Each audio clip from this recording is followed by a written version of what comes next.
السلام علیکم ورحمۃ اللہ وبرکاتہ۔ وعلیکم السلام ورحمۃ اللہ وبرکاتہ۔ آپ لوگ ٹھیک ہیں، فریش ہیں، تھکے ہوئے تو نہیں؟ کبھی کبھی کام کرنے میں چھٹی سے زیادہ مزہ آتا ہے، اور خاص طور پر وہ کام جس میں اللہ سبحانہ وتعالیٰ کا ذکر ہو۔ چلیے شروع کرتے ہیں۔ نحمدہ ونصلی علی رسولہ الکریم، اما بعد فاعوذ باللہ من الشیطان الرجیم، بسم اللہ الرحمن الرحیم۔ رب اشرح لی صدری ویسر لی امری واحلل عقدۃ من لسانی یفقہوا قولی۔ فقہ القلوب کا پیج نمبر 349، پہلا پیراگراف۔ وَهُوَ سُبْحَانَهُ الْحَيُّ الَّذِي يُحْيِي وَيُمِيتُ يُحْيِي سُبْحَانَهُ النُّطْفَةَ الْمَيْتَةَ فَتَخْرُجُ مِنْهَا النَّسْمَةَ الْحَيَّةَ وَيُحْيِي الْأَجْسَامَ الْبَالِيَةَ بِإِعَادَةِ الْأَرْوَاحِ إِلَيْهَا وَيُحْيِي الْأَرْضَ بَعْدَ مَوْتِهَا بِإِنْزَالِ الْغَيْثِ وَإِنْبَاتِ النَّبَاتِ وَهُوَ الَّذِي يُمِيتُ الْأَحْيَاءَ وَيُوهِنُ بِالْمَوْتِ قُوَّةَ الْأَصِحَّاءِ إِنَّا نَحْنُ نُحْيِي وَنُمِيتُ وَإِلَيْنَا الْمَصِيرُ۔ وَهُوَ سُبْحَانَهُ، اور وہ اللہ سبحانہ وتعالی، الحی زندہ ہے، الحی زندہ ہے، الذی وہ جو، یحیی و یمیت زندگی بخشتا ہے، موت دیتا ہے۔ یعنی کتنی یونیک کوالٹی ہے کہ زندگی اور موت اللہ کے ہاتھ میں ہے۔ بیسیکلی ہم اس باب میں اللہ تعالیٰ کی صفات اور اس کے افعال کا ذکر پڑھ رہے ہیں کہ اللہ تعالیٰ کی کیا کیا صفات ہیں اور کیا کیا وہ کرتا ہے، کیونکہ انسان اللہ تعالیٰ کے قریب نہیں ہو سکتا، اس کا مقرب نہیں بن سکتا جب تک وہ اللہ تعالیٰ کو پہچانتا نہیں۔ اور اللہ تعالیٰ کی پہچان کے لیے ضروری ہے کہ اس کی صفات کو جانا جائے، ان کو پہچانا جائے، اس کے کاموں کو جانا جائے۔ بعض اوقات ہم جانتے بھی ہیں لیکن بس ایسے ہی بے دھیانی سے جانتے ہیں، یعنی شعوری طور پر ہمارا علم نہیں ہوتا، جس کی وجہ سے ہمارا اللہ تعالیٰ کے ساتھ کنیکشن مضبوط نہیں ہوتا، تعلق مضبوط نہیں ہوتا۔ تو مضبوط تعلق کے لیے بہت ضروری ہے کہ ہم اللہ تعالیٰ کی صفات اور اس کے ناموں پر غور و فکر کرتے رہیں۔ یحیی سبحانہ النطفۃ، زندہ کرتا ہے سبحانہ وتعالی نطفے کو، المیتۃ مردہ، یعنی جب انسان کی پیدائش کا آغاز ہوتا ہے جس نطفے سے، اس کے اندر تو روح نہیں ہوتی، لیکن کس طرح اللہ سبحانہ وتعالیٰ ایک خاص مرحلے پر جب اس کی گروتھ ہو جاتی ہے تو اس کے اندر روح ڈال دیتا ہے۔ کیا اگر اللہ روح نہ ڈالے کوئی اور زندگی بخش سکتا ہے؟ کوئی اور اس کو زندہ کر سکتا ہے؟ کوئی اور ماں کے پیٹ میں بچہ بنا سکتا ہے؟ ہرگز نہیں۔ فتخرج، تو نکلتی ہے، منہا اس سے، النسمۃ الحیہ، نسمہ کہتے ہیں جاندار کو، انسان ہو، حیوان ہو، کوئی بھی جان، روح، الحیہ زندہ، یعنی زندہ جاندار اس سے نکلتا ہے۔ وَيُحْيِي الْأَجْسَامَ الْبَالِيَةَ، وَيُحْيِي، اور وہ زندہ کرے گا، الْأَجْسَامَ جسموں کو، الْبَالِيَةَ پرانے، جو سینکڑوں ہزاروں لاکھوں سال سے مر چکے، پرانے ہو چکے، بِإِعَادَةِ الْأَرْوَاحِ إِلَيْهَا، روحوں کا ان کی طرف اعادہ کر کے۔ یعنی زندگی دینے کی ایک شکل کیا ہے؟ ماں کے پیٹ میں، اور ایک زمین کے پیٹ میں، یعنی قبر کے اندر جو مردے پڑے ہوئے ہیں، یا زمین نے جن چیزوں کو سمیٹ رکھا ہے، جن انسانوں کو اور جن بھی زندہ چیزوں کو، اللہ سبحانہ وتعالی اس مٹی کے اندر انسانوں کے جو جسم ملے ہوئے ہیں ان کے اندر روح ڈالے گا، اور وہ کیا ہو جائیں گے؟ یکایک جیتے جاگتے انسان۔ کیا آج کسی انسان کے پاس، کسی قوم کے پاس، کسی کے پاس بھی یہ طاقت ہے کہ وہ کسی قبر میں جا کے روح پھونک سکے اور مردے کو زندہ کر دے؟ کوئی کر سکتا؟ نہیں کر سکتا۔ یہ طاقت صرف اللہ کے پاس ہے۔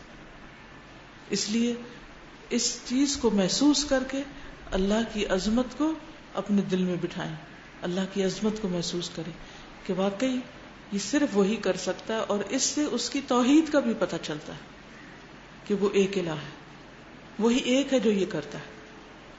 اس سے اس کی الوہیت اور ربوبیت بھی ثابت ہوتی. وَيُحْيِي الْأَرْضَ، اور وہ زندہ کرتا ہے زمین کو، بعد موتها، اس کی موت کے بعد، جو بالکل سوکھ جاتی ہے، مٹی بن جاتی ہے، ریت ہو جاتی ہے. کیسے؟ بِإِنزَالِ الْغَيْثِ، بارش اتار کر. زمین ہری بھری ہو جاتی ہے، ہر طرف سے زمین کے اندر سے پودے نکل آتے ہیں. آپ نے دیکھا ہوگا بعضوں کا دیواروں کے اندر جو 2 اینٹوں کے بیچ میں مٹی ہوتی ہے، اس پہ اگر کوئی بیج جا کے چپکتا ہے تو وہاں وہ بھی پھوٹ پڑتا ہے بارش سے. کبھی دیکھا آپ نے؟ کبھی پکے فرش کے درمیان اگر تھوڑی سی بھی دراڑ ہو اور ادھر ادھر کی آندھی کی مٹی پہ اڑ کے آ کے وہاں جمع ہوئی اور وہاں اس کے اندر کوئی بیج بھی ہو تو بارش پڑتی ہے تو وہ بیج بھی پھوٹ پڑتا ہے.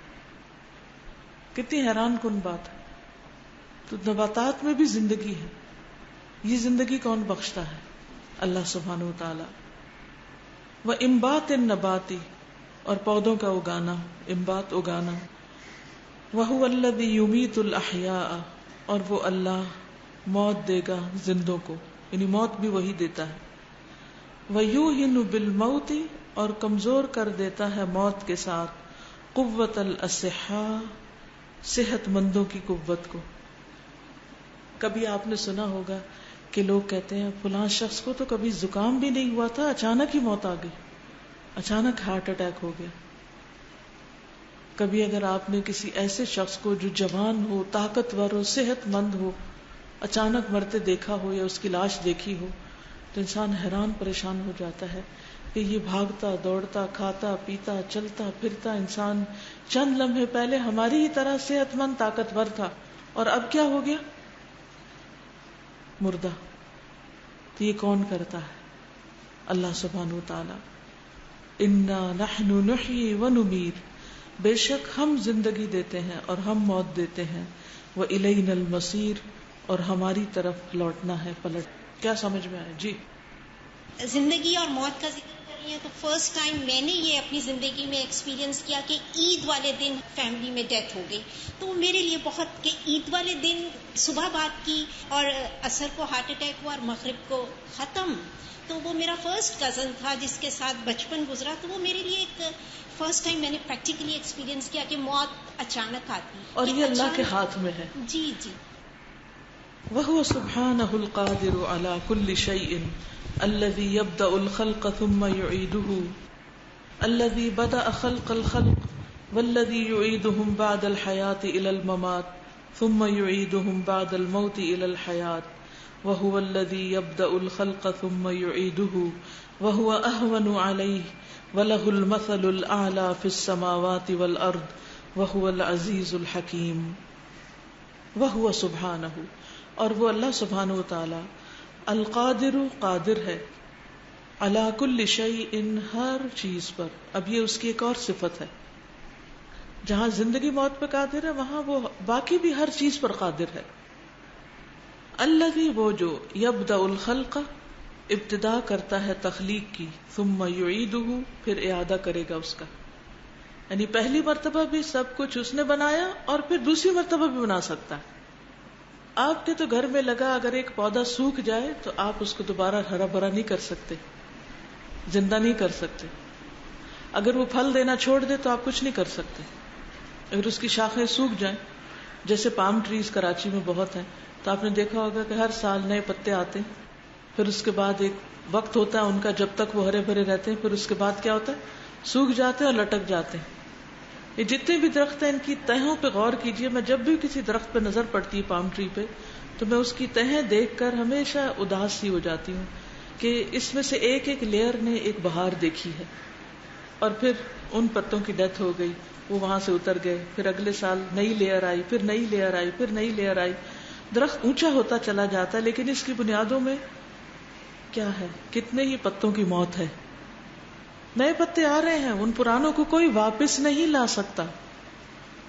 یہ صرف اللہ کی قدرت ہے، اللہ ہی کرتا ہے. الذی بدأ خلق الخلق، وہ جس نے تخلیق کی ابتدا کی. والذی یعیدہم بعد الحیات الی الممات، اور وہی اعادہ کرے گا ان کا حیات کے بعد موت کی طرف. ثم یعیدہم بعد الموت الی الحیات، پھر اعادہ کرے گا موت کے بعد حیات کی طرف. جیسے قرآن مجید میں آتا ہے وَهُوَ الَّذِي يَبْدَأُ الْخَلْقَ، اور وہ اللہ وہ ذات ہے جو ابتدا کرتا ہے خلق کی، ثُمَّ يُعِيدُهُ، پھر وہ اعادہ کرتا ہے اس کا، یعنی دوبارہ اس کو مرنے کے بعد زندہ کرتا ہے. وَهُوَ أَهْوَنُ عَلَيْهِ، اور وہ اس پر زیادہ آسان ہے، ہمارے لیے آسان نہیں لیکن اللہ پر بہت آسان ہے. وَلَهُ الْمَثَلُ الْأَعْلَى، اور اس کے لیے بلند مثال ہے، فِي السَّمَاوَاتِ وَالْأَرْضِ، آسمانوں اور زمین میں، وَهُوَ الْعَزِيزُ الْحَكِيمُ، اور وہ زبردست ہے، حکمت والا ہے. آپ میں سے کوئی کچھ کہے گا؟ السلام علیکم. ابھی جو آپ نے بات کی تھی کہ زندگی موت اور اس کے بارے میں، نطفے کے بارے میں، تو اس سے مجھے ایک سوال بھی یاد آیا جو بہت عرصے سے میرے دماغ میں تھا. I am a dentist, I am a doctor actually. تو جب بھی ہم نے ایمبریولوجی پڑھی اور جب سے پڑھ رہے ہیں ہیومن ڈیولپمنٹ کے بارے میں، اس وقت بھی میں نے اپنے ٹیچر سے ہمیشہ پوچھا تھا، اس میں سب ڈیولپمنٹ تو ہے کہ ویک بائی ویک کیسے ڈیولپمنٹ ہے، پر کبھی بھی کہیں پہ بھی یہ ذکر نہیں ہوتا کہ جان جو ہے وہ کب پڑتی ہے، کہ روح جو ہے وہ کب پڑتی ہے. یعنی کہ آپ سمجھے کہ ہمارے بکس میں مینشن ہی نہیں ہے کہ جان ایکچولی جو ہے وہ کب پڑتی ہے. تو قرآن شریف میں اس کا ذکر ہے، مطلب کہ کس وقت میں وہ ہوتی ہے؟ حدیث سے پتہ چلتا ہے کہ تقریباً 120 ڈیز میں، لیکن ایگزیکٹ 4 منتھ میں، جی 4 منتھ، یعنی ایگزیکٹ ٹائم اور مومنٹ کون سا ہوتا ہے وہ تو ماں کو بھی نہیں پتہ چلتا کہ جب روح داخل ہو جاتی.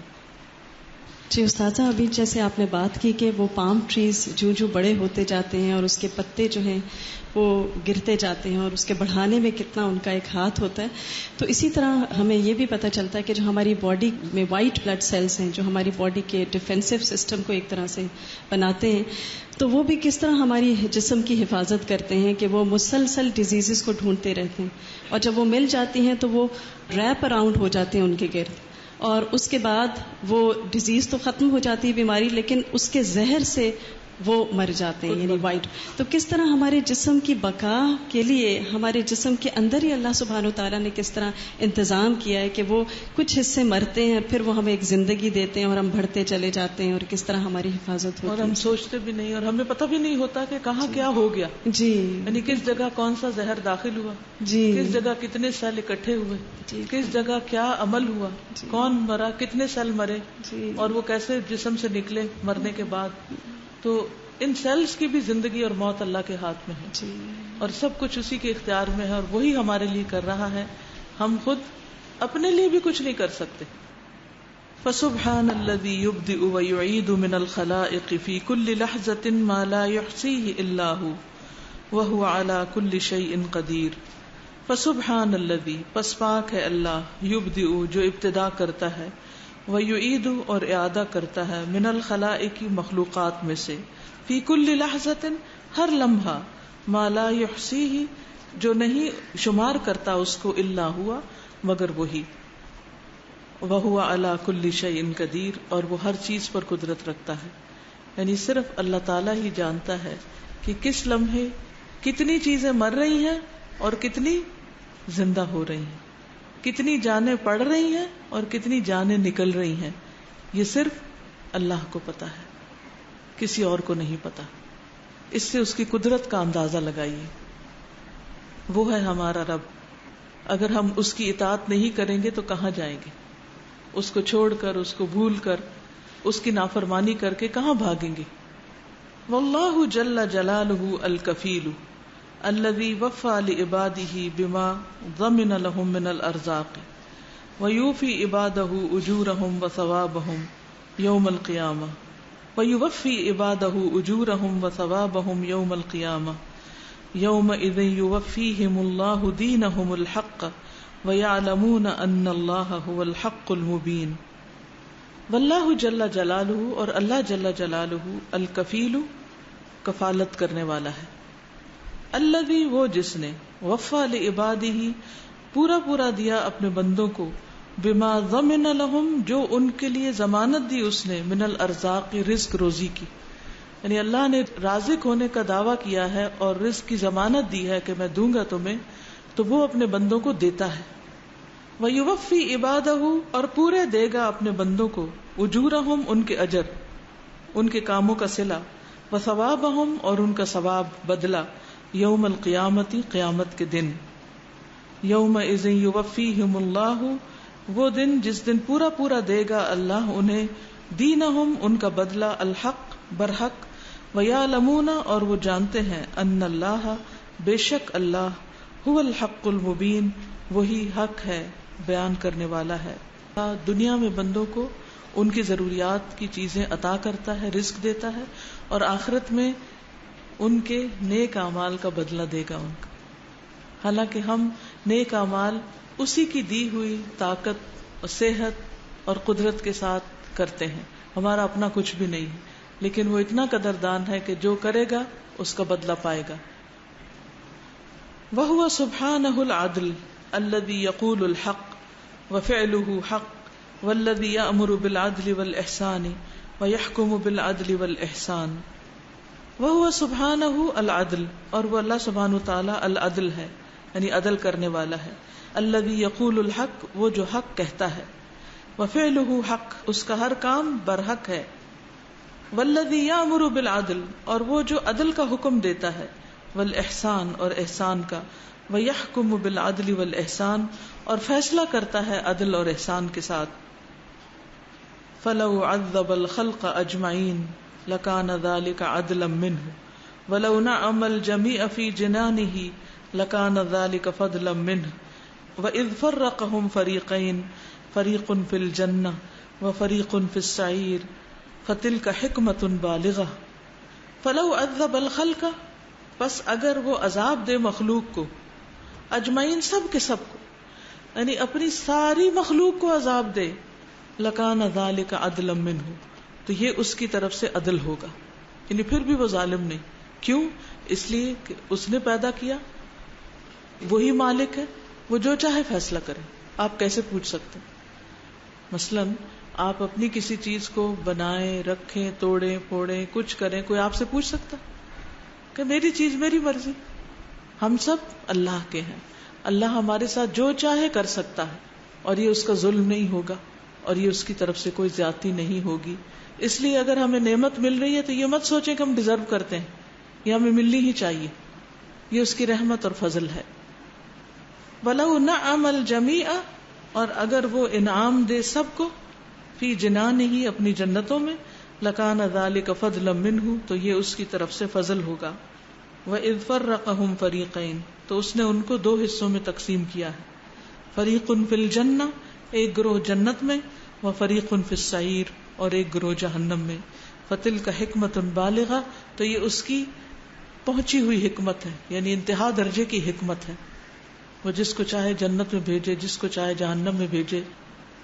یغفر لمن یشاء ویعذب من یشاء تو اس لیے ہمیشہ اللہ سے ڈرتے رہنا چاہیے، اللہ سے ناراض نہیں ہونا چاہیے، اللہ سے شکوے نہیں کرنے چاہیے، ہر حال میں اللہ کی رضا پہ راضی رہنا چاہیے.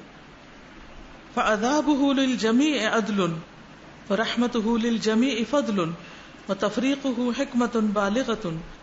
ان اللہ یأمر بالعدل والإحسان وإیتاء ذی القربى وینہی عن الفحشاء والمنکر والبغی یعظکم لعلکم تذکرون. فعذابہ للجمیع تو اس کا عذاب سب کے لیے کیا ہے؟ عدل، عدل ہے، یعنی جس کو جو سزا دے، جو تکلیف دے، وہ ساری کی ساری کیا ہے؟ عدل ہے.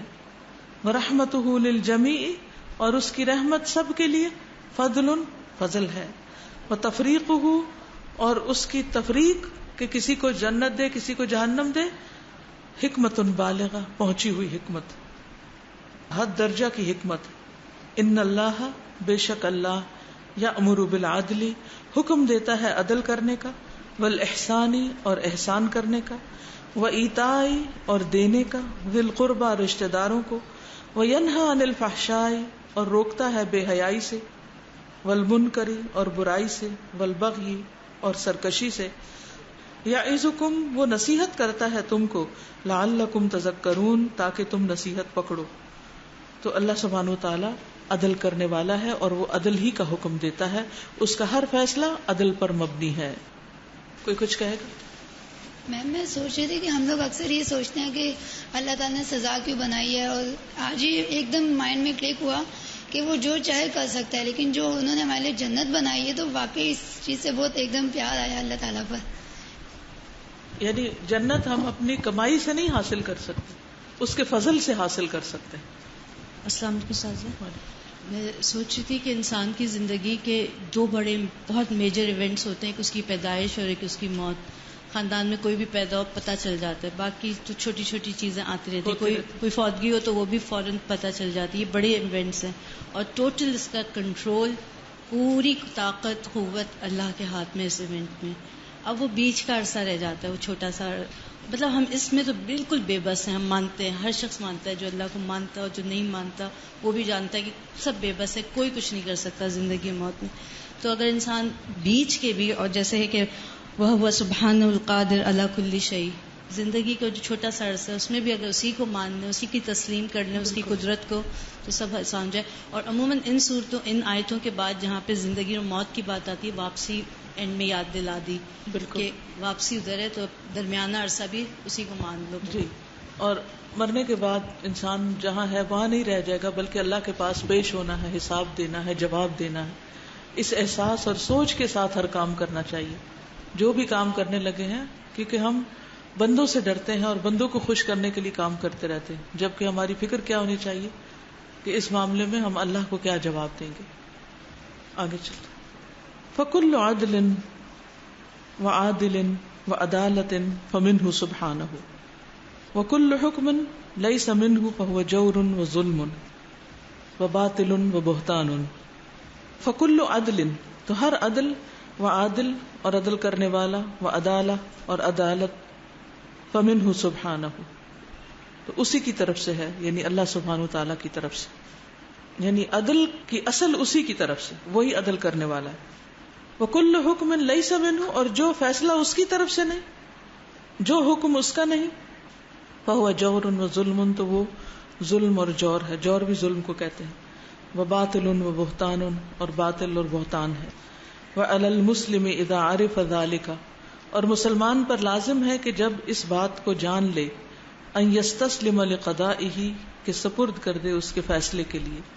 یعنی جب انسان یہ جان لے گا کہ جو بھی اللہ کے فیصلے ہیں، موت کا فیصلہ یا زندگی کا، کسی کو بیٹا دینے کا، بیٹی دینے کا، کچھ بھی، تو یہ سب اسی کے ہیں، تو پھر انسان کے لیے آسان ہو جائے گا کہ وہ اپنا آپ اللہ کے سپرد کر دے، اس کے فیصلوں کے حوالے کر دے.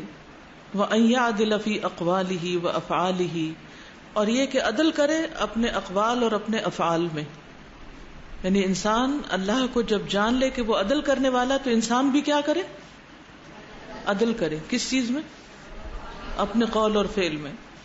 لِيَنَالَ بِذَلِكَ ثَوَابَهُ وَإِحْسَانَهُ، تاکہ اس کے ذریعے اپنا ثواب اور احسان پالے، یعنی احسان کا بدلہ پالے یا احسان کے درجے تک پہنچ جائے.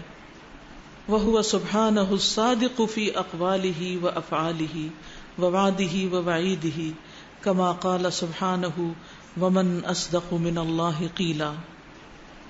اور وہ اللہ سبحانہ وتعالی سچے ہیں فی اقوالہ، اپنے قول میں، وافعالہ، اور اپنے افعال میں، ووعدہ، اور اپنے وعدوں میں، ووعیدہ، اور اپنی وعیدوں میں یعنی ڈراووں میں. کما قال سبحانہ، جیسے اللہ تعالیٰ کا فرمان ہے، ومن اصدق من اللہ قیلا، اور کون زیادہ سچا ہے اللہ سے بات میں، اللہ سے بڑھ کر کس کی بات سچی ہو سکتی ہے. ومن اصدق من اللہ قیلا. فعلی المسلم ان يعلم انه لا احد اصدق من اللہ، وان كل صادق وكل صدق فمن عنده، ثم يجب عليه الصدق في جميع اقواله وافعاله لتحصل له النجاة. فعلى المسلم، تو مسلمان پر لازم ہے، ان يعلم، کہ جان لے، انه، بے شک وہ، لا احد، نہیں کوئی ایک بھی، اصدق من اللہ، اللہ سے بڑھ کے سچا، کوئی اور اللہ سے بڑھ کر سچا نہیں ہو سکتا. اس لیے ہم جب دوسروں کی باتیں پڑھتے ہیں، سنتے ہیں، مثلاً کس کس کی پڑھتے ہیں؟ شاعروں کی شاعری پڑھتے ہیں، اقوال زرین پڑھتے ہیں، سائنٹسٹ کی ریسرچز پڑھتے ہیں، بڑے بڑے حکماء کے اقوال پڑھتے ہیں، تو ہم ان کو کوٹ بھی کرتے ہیں. لیکن یاد رکھیے ان میں سے کچھ صحیح بھی ہو سکتے ہیں اور کچھ غلط بھی ہو سکتے ہیں. ان پر ہم بھروسہ نہیں کر سکتے، ان پر یقین نہیں کر سکتے. ان کو ایک انفارمیشن کے طور پہ بس لے سکتے ہیں، لیکن اعتماد اور یقین لا ریب فیہ کس کی بات میں ہے؟ اللہ سبحانہ وتعالی کی بات میں. سب سے بڑا سچ قرآن ہے. اس کی ایک ایک بات کو اپنے لیے حقیقت سمجھ کے لیا کر، حق سمجھ کے لیا کریں. اور اسی طرح اللہ تعالیٰ جو کچھ کرتا ہے اس کا ہر کام برحق ہے. اس کے وعدے جو ہیں جنت کے وہ سچے ہیں، اور اس کے ڈراوے جو ہیں دوزخ کے وہ بھی سچے ہیں. کہ جن باتوں پر اللہ تعالیٰ نے یہ کہا نا کہ اگر تم یہ نہیں کرو گے تو سزا دوں گا، تو یہ نہیں سوچنا چاہیے اچھا کوئی نہیں، دیکھا جائے گا، سارے لوگ کرتے ہیں، کیا فرق پڑتا ہے، ہم بھی کر لیں. ڈرنا چاہیے. پھر ہم کہتے ہیں اچھا ہم معافی مانگ لیں گے. ٹھیک ہے، معافی ہے، اللہ تعالیٰ معاف کرنے کو پسند کرتا ہے، لیکن یہ بھی تو اللہ نے فرمایا نا جس کو چاہے معاف کرے اور جس کو نہ چاہے نہ کرے. صحابہ کرام کیوں ڈرتے تھے؟ بڑے بڑے ائمہ ہماری امت کے کیوں ڈرتے تھے؟ روتے تھے، رو رو کے ان کا برا حال ہوتا تھا. وہ تہجد کی نماز پڑھتے تھے، وہ صدقہ خیرات کرتے ہوئے روتے تھے، وہ بڑی بڑی عبادتیں کرتے ہوئے روتے تھے. کیوں؟ کہ پتہ نہیں اللہ تعالیٰ نے قبول کیا کہ نہیں، اور پتہ نہیں ہماری بخشش ہوگی کہ نہیں. کیونکہ ہر کام میں ہم سے کوئی نہ کوئی غلطی تو ہو جاتی. نماز پڑھتے ہوئے بھی غلطیاں ہو جاتی، تو اس کے بعد ہمیں کیا پڑھنے کا حکم دیا گیا؟ استغفر اللہ استغفر اللہ استغفر اللہ. تو اگر نماز جیسے فریضے کے بعد بھی استغفر اللہ کرنے کا حکم ہے، تو باقی جتنے بھی نیکی کے کام ہیں، چیریٹی کے ہیں یا درس و تدریس کے ہیں یا دین دنیا کے اور کام ہیں، ان سب پر بھی استغفر اللہ کی ضرورت ہے. اور وہ جو دین کے نہیں دنیا کے نام پہ ہم کرتے ہیں، ان میں جو غلطیاں ہم کرتے ہیں، اپنی شادی اور فوتگی کے موقع پر جو ہم اللہ کو ناراض کرتے ہیں، ان پر استغفار کی ضرورت نہیں. تو اللہ کی ساری باتیں بالکل سچ ہیں، اس لیے اللہ کے ساتھ معاملہ سچائی پر مبنی ہونا چاہیے. ومن اصدق من اللہ قیلا، اور اللہ سے بڑھ کر سچی بات کس کی ہو سکتی ہے؟ یعنی اس کو ایک حقیقت سمجھے، اس کو معمولی نہ سمجھے. اللہ تعالیٰ کے کلام کو سن کر ٹال مٹول سے کام نہ لیں. فعلی المسلم ان یعلم انہ لا احد اصدق من اللہ وان کل صادق وکل صدق فمن عندہ ثم يجب عليه الصدق في جميع اقواله وافعاله لتحصل له النجاة. قال النبي صلى الله عليه وسلم عليكم بالصدق فإن الصدق يهدي إلى البر وإن البر يهدي إلى الجنة وما يزال الرجل يصدق ويتحرى الصدق حتى يكتب عند الله صديقا. فعلى المسلم، تو مسلمان پر لازم ہے، ان يعلم، کہ اس بات کو جان لے، اس کا علم حاصل کر لے، انہو، یہ کہ لا احد، نہیں کوئی ایک، اصدق من اللہ، اللہ سے بڑھ کر سچا. انسان کیا جان لے؟ کہ اللہ سے بڑھ کر سچا کوئی نہیں. وَأَنَّ كُلَّ صَادِقٍ، بے شک ہر سچا انسان، وَكُلَّ صِدْقٍ، اور ہر سچائی، فَمِنْ عِنْدِهِ، تو اس کا سورس بھی اللہ سبحانہ وتعالیٰ کی ذات، اسی کی طرف سے. ثُمَّ يَجِبُ عَلَيْهِ الصِّدْقُ، پھر واجب ہے اس پر سچائی، فی جمیع اقوالہ وافعالہ، اس کی ساری باتوں اور سارے افعال میں. یعنی مسلمان کے لیے کیا لازم ہے؟ کہ اس کی ہر بات سچی ہو. توریے کے نام پہ جھوٹ مت بولتا چلا جائے، اس سے کبھی معاملات کی اصلاح نہیں ہوتی. اللہ تعالیٰ فرماتے ہیں یا ایھا الذین آمنوا اتقوا اللہ وقولوا قولا سدیدا یصلح لکم اعمالکم ویغفر لکم ذنوبکم. اے لوگو جو ایمان لائے ہو، اللہ سے ڈرو اور سیدھی بات کیا کرو، اللہ تمہارے گناہ بخش دے گا اور تمہارے حالات کی درستگی کر دے گا، حالات اچھے ہو جائیں گے. لیکن ہم ایک دوسرے کو دھوکہ دیتے رہتے ہیں، جھوٹ بول کر، فریب کر کے، غلط بیانی کر کے. تو یاد رکھیے کہ جھوٹ ہر چیز کو بے برکتہ کر دیتی. لتحصل له النجات، تاکہ وہ نجات حاصل کر سکے. یعنی سچائی کے بغیر نجات نہیں، تو جھوٹ سے پرہیز لازم ہے. قال النبی صلی اللہ علیہ وسلم، نبی صلی اللہ علیہ وسلم نے فرمایا علیکم بالصدق، تم پر سچائی کو پکڑنا لازم ہے، یعنی تم پر لازم ہے سچائی.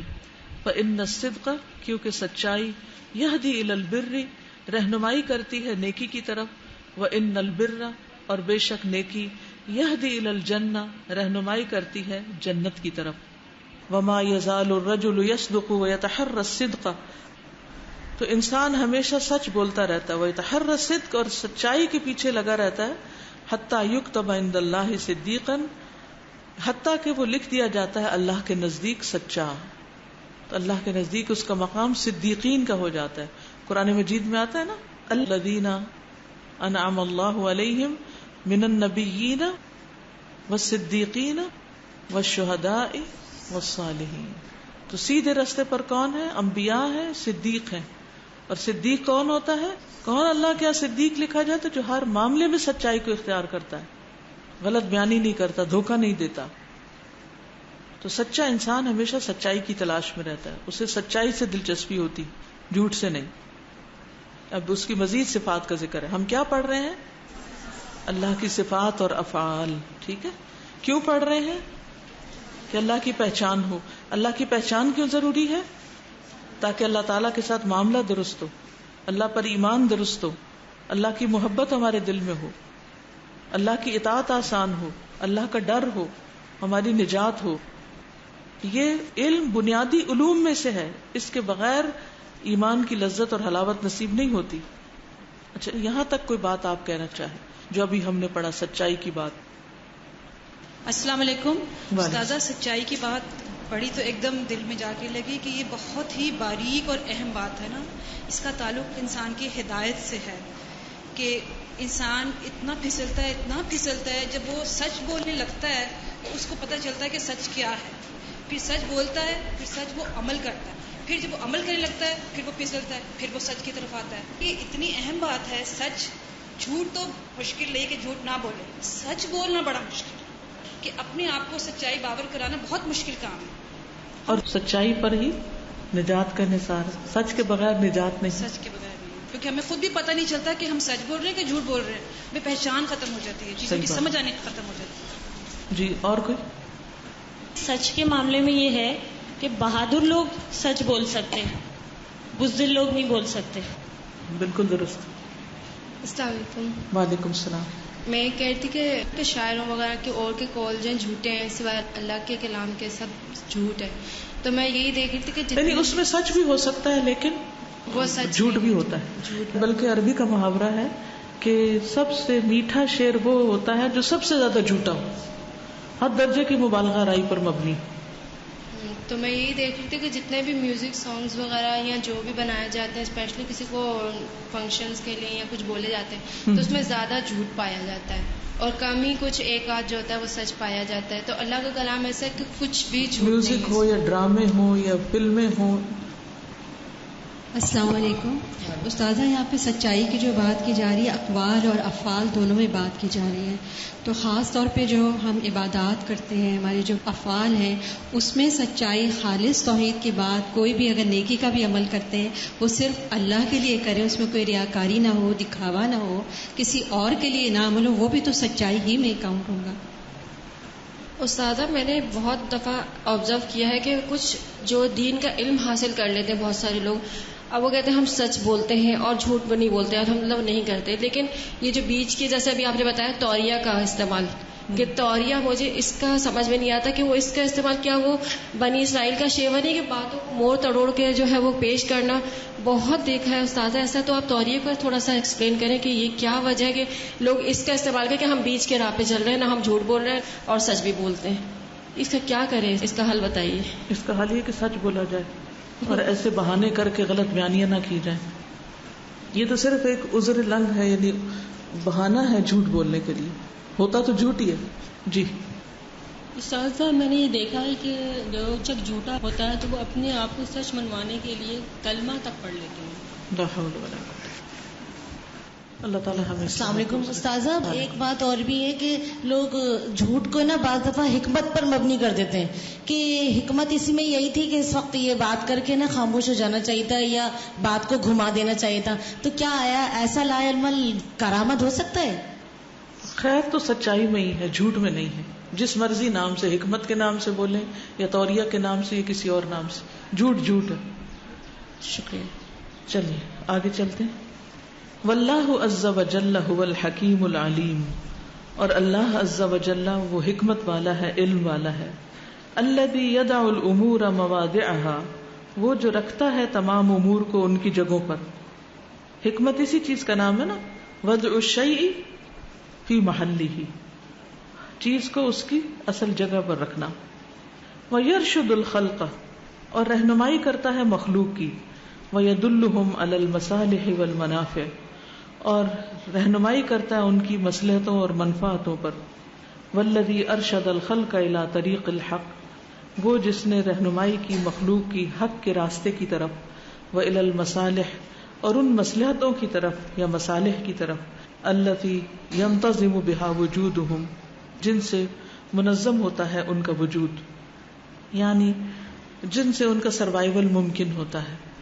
اللہ سبحانہ وتعالی نے ہر کام حکمت پر مبنی رکھا ہے، اور پھر اس حکمت کی رہنمائی بندوں کو بھی کرتا ہے، اور وہ اس سے اپنے امور کو منظم کرتے ہیں. فَأَرْشَدَ سُبْحَانَهُ الْمَلَائِكَةَ وَالْأَنْبِيَاءَ وَالْمُؤْمِنِينَ إِلَى مَعْرِفَتِهِ بِمَا وَهَبَهُم مِّنَ الْيَقِينِ، وَأَرْشَدَ جَمِيعَ الْخَلْقِ إِلَى طَلَبِ قَوَامِ بِنِيَّتِهِمْ، فَأَرْشَدَ الصِّغَارَ مِنَ الْأَطْفَالِ وَالْبَهَائِمِ وَهَدَاهُمْ إِلَى الْمَنَافِعِ كالتقام الثدي ومس الذرع، وأرشد العنكبوت إلى بناء البيت المشبك، وأرشد النحل إلى بناء البيت المسدس، وأرشد الفرخ ليفقع البيضة عند اكتمال خلقه، وأرشد الجنين للخروج من بطن أمه، وأرشد المطر للانصباب، والأرض للإنبات، والماء للإرواء، والنار للإحراق، وأرشد الأذن للاستماع، والعين للإبصار، واللسان للكلام، والرجل للمشي، واليد للبطش والأخذ والدفع. فأرشد سبحانہ الملائکہ، یعنی پیچھے ہم نے پڑھا نا کہ اللہ سبحانہ وتعالیٰ نے ساری مخلوق کی رہنمائی کی تاکہ وہ اپنے اپنے کام کر سکے. تو یہاں پر کیا ہے، اللہ سبحانہ وتعالیٰ نے ملائکہ کی رہنمائی کی، والانبیاء نبیوں کی، والمؤمنین اور مومنوں کی، الی معرفتہ اپنی معرفت کی طرف.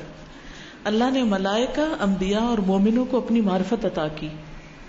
بما وہبہم من الیقین، اس وجہ سے کہ انہیں اس نے یقین عطا کیا، یقین عطا کر کے، ایمان عطا کر کے اپنی معرفت دی.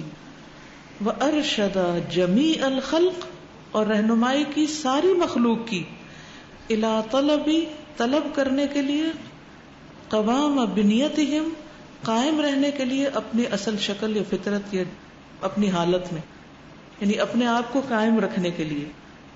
بنیا کہتے ہیں کسی چیز کا ڈھانچہ یا شکل یا فطرت، اور قوام قائم رکھنا. اللہ سبحانہ وتعالیٰ نے ساری مخلوق کو یہ رہنمائی دی ہے کہ کس طرح وہ اپنے آپ کو، اپنے کاموں کو چلائیں اور خود کو مینٹین کریں اور قائم رہیں. فَأَرْشَدَ الصِّغَارَ مِنَ الْأَطْفَالِ، تو اس نے رہنمائی کی چھوٹے بچوں کی، والبہائم، اور مویشی جانور، وَهَدَاهُمْ، اور رہنمائی کی ان کی، الی المنافع، فائدوں کی طرف. کالتقام الثدی، جیسے ماں کا دودھ پینا، ثدی کہتے ہیں تھن کو، یعنی ماں کی جو بریسٹ ہے، اور التقام منہ میں لینا. چھوٹا بچہ جو ابھی آنکھ بھی نہیں کھولتا، چھوٹے بچے ہوتے ہیں نا شروع میں بہت مشکل سے آنکھ کھولتے ہیں، لیکن آپ ان کو آنکھ کھولنے سے پہلے اگر ماں کے سینے کے قریب کر دیں تو وہ کیا کریں گے؟ وہ دودھ پینے لگیں گے. یہ بڑی حیران کن بات ہے. It's amazing. میری جب تیسری بیٹی پیدا ہوئی تو میں اس وقت برطانیہ میں تھی، تو وہاں ہسپتال میں رول یہ ہے کہ ناف کاٹنے سے پہلے وہ بچے کو پیدا ہوتے ہی ماں کے سینے پہ ڈال دیتے ہیں. یعنی ابھی اس کو پوچھتے بھی نہیں، دھوتے بھی نہیں، نہلاتے بھی نہیں، کچھ بھی نہیں کرتے، سیدھا سینے پہ ڈالتے ہیں، اور بچہ اسی حالت میں دودھ پینے لگتا. حیران کن بات. کس نے سکھایا کہ منہ کو ہلانا ہے؟ سارا وقت تو وہ عامل سے اپنی غذا لے رہا تھا، اور یکا یک وہ منہ کا استعمال کرنا شروع ہو گیا. اور اس میں بھی اتنی اسٹرگل ہوتی ہے. جن لوگوں نے اپنے بچوں کو دودھ پلایا ہوگا انہوں نے دیکھا ہوگا کہ چھوٹا بچہ، اس کا منہ تھک جاتا ہے، تھوڑا تھوڑا دودھ آتا ہے، اور اس کی خوب ایکسرسائز ہوتی ہے اس ساری جگہ کی. اور پھر جب اس کو بھوک لگتی ہے اور اس کی ماں اس کو پھر دودھ دیتی ہے، پھر چپ کر جاتا ہے. تو یہ رہنمائی کس نے کی کہ یہ تمہارے لیے رزق ہے، اور یہ تم اس طرح منہ ہلاؤ اور اس طرح دودھ چوسو. اور ماں کے سینے میں دودھ کس نے رکھا؟ یہ کون ہے کرنے والا؟ کوئی اور تو نہیں کر سکتا. چلے یہ تو انسان ہوا، جانوروں کے ساتھ آپ دیکھیے، بکری کا بچہ پیدا ہوتا ہے، گائے کا بچہ پیدا ہوتا ہے، فوراً ماں کا دودھ پینے لگتا ہے. وہ تو کھڑے بھی ہو جاتے ہیں، انسان کا بچہ تو کھڑا نہیں ہو سکتا لیکن وہ تو کھڑے بھی ہو جاتے ہیں، فوراً منہ مارنے لگتے ہیں. ومس الزرع، اور چوسنا تھن کا، ذرع کہتے ہیں تھن، یعنی جانور جو تھن چوستے ہیں. وارشد، اور اس نے رہنمائی کی، العنکبوت، عنکبوت کی، عنکبوت کس کو کہتے ہیں؟ مکڑی، سب کو پتہ ہے، مکڑی کی، الی بناء البیت، گھر بنانے کی طرف، المشبکی، جال والا، جالا، جالے والا گھر بنانے کی رہنمائی کی، شبکہ کہتے ہیں جال کو. وارشد النحل، اور اس نے رہنمائی کی شہد کی مکھی کی، الی بناء البیت المسدس، 6 کونوں والا گھر بنانے کی. وارشد الفرخ، اور چوزے کی رہنمائی کی، لیفقع، تاکہ چیرے، البیضۃ، انڈے کو، پھوڑے انڈے کو، عند اکتمال خلقہ، اپنی تخلیق کے مکمل ہونے پر، یعنی جب وہ پورا ہو جاتا ہے اس وقت ٹھونگ مار کے باہر نکلتا ہے. حالانکہ اس کی ٹھونگ پہلے بھی ہوتی، یعنی اس کی جو بیک ہے، چونچ ہے، وہ ایک دن میں تھوڑی بنتی ہے، پہلے سے بنی ہوئی ہوتی ہے، لیکن وہ اس وقت تک توڑتا نہیں انڈے کو جب تک وہ پورا نہیں ہو جاتا. یہ کتنی امیزنگ بات ہے کہ جب اس کی تخلیق مکمل ہوتی ہے پھر وہ توڑتا ہے انڈا اور باہر نکلتا ہے. بے صبرے پن کا مظاہرہ نہیں کرتا کہ جلدی باہر چلو. کون اس کے دل میں ڈالتا ہے کہ اب باہر آ جاؤ، اب تمہارا وقت پورا ہو گیا. یہ ساری نشانیاں کائنات میں بکھری ہوئی ہیں، ہمیں یہ باتیں پتہ بھی ہیں لیکن ہم ان کو اللہ تعالیٰ سے ریلیٹ نہیں کرتے. ہم کہتے وہ دیکھو چوزوں سے بچے نکل رہے ہیں، وہ دیکھو ایک نکل آیا، 2 نکل آیا، وہ بھی نکلنے والا ہے، یہ بھی نکلنے والا ہے. کبھی آپ نے اگر ایسا کچھ کیا ہو، بچپن میں میں نے یہ سارا عمل دیکھا. ہر روز میں مرغی کو جا کے دیکھتی تھی کہ اب کب نکلیں گے انڈے، کب نکلیں گے. تو 21 days لیتی ہے اور پھر اس کے بعد جو نکلنے کا چوزوں کے عمل ہوتا ہے، اور اتنے دھلے دھلائے چوزے باہر نکل کے پھدکنا شروع ہو جاتے ہیں، اتنے پیارے لگتے ہیں، رنگ برنگ کے. حیران کن ہے کس نے 21 دن ان کو اندر سلائے رکھا اور ان کو تیار کیا اور پھر اس کے بعد ان کو نکال باہر کیا. یہ رہنمائی کون کرتا ہے؟ وارشد الجنین للخروج، اور اس نے رہنمائی کی جنین کی. جنین کہتے ہیں فیٹس، یعنی پیٹ کا بچہ. من بطن امہ، ہی اپنی ماں کے پیٹ سے باہر آنے کے لیے. کس طرح بچہ باہر آتا ہے، کتنا مشکل کام ہے. وارشد المطر للانسباب، اور رہنمائی کی بارش کی برسنے کے لیے. انا صببنا الماء صبا، کہ ہم نے خوب پانی برسایا. ثم شققنا الارض شقا، پھر ہم نے زمین کو شق کر دیا، پاڑا. کون کرتا ہے؟ بادل کے بیچ میں سے جب جہاز گزرتا ہے تو حیران کن بات ہے کہ پتہ نہیں پانی کہاں ہوتا ہے، اس ہوا کے اندر ہی کہیں سمٹا ہوا ہوتا ہے. اور کس طرح اللہ تعالیٰ اس کو نچڑنے کا حکم دیتے ہیں اور وہ پھر برسنا شروع ہو جاتا ہے. یعنی بادل پانی کے ڈرم نہیں ہے کوئی کہ جہاں سے ٹوٹیاں کھل جاتی ہیں. یہ بھی اذن اللہ کا ہوتا ہے. کہتے ہیں نا بارش کا پہلا قطرہ، وہ پہلے قطرے کو اذن کون دیتا ہے کہ اب برس جاؤ؟ ورنہ کیا ہوتا ہے، بادل آتے ہیں اور گزر جاتے ہیں. کراچی کے اوپر سے تو ہر وقت گزرتے ہیں، کبھی کبھی برستے ہیں. والارض للانبات، اور زمین کو اگانے کا اس کی رہنمائی کس نے دی. والماء للارواء، اور پانی کو سیراب کرنے کی. اروا کہتے ہیں سیرابی. والنار للاحراق، اور آگ کو جلانے کی یعنی رہنمائی دی. وارشد الاذن للاستماع، اور کان کو رہنمائی دی کہ وہ سنے. کان کی رہنمائی سننے کی طرف کی. والعین للابصار، اور آنکھ کی دیکھنے کے لیے. واللسان للکلام، اور زبان بولنے کے لیے، کلام کے لیے. والرجل للمشی، اور پاؤں چلنے کے لیے. والید للبطش، اور ہاتھ پکڑنے کے لیے. والاخذ والدفع، لینے اور ہٹانے کے لیے. دفع کہتے ہیں پش کرنے کو. یہ ساری رہنمائیاں کس کی طرف سے، کس نے کی، کون کرتا ہے؟ اللہ سبحانہ وتعالی. فکل موجود فی الارض والسماء جار علی منہج السداد ومنہ سبحانہ جاء الرشاد وأعظم الرشاد إرشاد عباده المؤمنين إلى الدين القيم وَلَقَدْ آتَيْنَا إِبْرَاهِيمَ رُشْدَهُ مِنْ قَبْلُ وَكُنَّا بِهِ عَالِمِينَ. فَكُلُّ مَوْجُودٍ فِي الْأَرْضِ، تو ہر موجود جو زمین میں ہے، ہر وہ چیز جو زمین کے اندر ہے، والسماء اور آسمان میں ایگزسٹ کرتی، جارن چل رہی ہے، جاری ہے، علی منہج السداد سیدھے رستے پر، اپنا اپنا کام کر رہے ہیں سب. وَمِنْهُ سُبْحَانَهُ جَاءَ الرَّشَادُ، اور اللہ سبحانہ تعالیٰ کی طرف سے رہنمائی آئی، ہدایت الارشاد. اب سمجھ آئی ہدایت کتنی طرح کی ہوتی؟ ایک کیا ہے؟ ہدایت توفیق اور ہدایت ارشاد. تو یہ ہدایت ارشاد ہے، پروگرامنگ ہے، ہر چیز کو پروگرام کر دیا گیا کہ اس نے کیا کرنا ہے. وَأَعْظَمُ الرَّشَادِ، اور سب سے بڑی رہنمائی ارشاد عبادہ المؤمنین، اس کے مومن بندوں کی رہنمائی ہے، الی الدین القیم، درست دین کی طرف. یعنی سب کو اللہ نے رہنمائی دی، لیکن سب سے بڑی رہنمائی کون سی ہے؟ دینی رہنمائی، جو اللہ اپنے مومن بندوں کو عطا کرتا ہے، دین پر چلنا. الذی آتا کل شیء خلقہ ثم ہدی، اللہ جس نے ہر چیز کو اس کی ساخت عطا کی، پھر اس کو ہدایت دی، اس کی رہنمائی کی، اور پھر خاص طور پر مومن بندوں کو دین کی رہنمائی دی. تو آپ سب بہت خوش قسمت ہیں جن کو اللہ تعالیٰ نے قرآن کا علم دیا اور اس کی رہنمائی دی. اب آپ ذریعہ بن جائیں اس ساری مخلوق کے لیے جن تک یہ چیز نہیں پہنچی، کسی بھی طرح پہنچائیں، لیکن اپنی زندگی کا مشن اور عزم بنا لیں، یہ پکا ارادہ کر لیں. جب آپ کی نیت خالص ہوگی نا تو اللہ تعالیٰ آپ کو مواقع بھی دے گا، راستے بھی کھولے گا.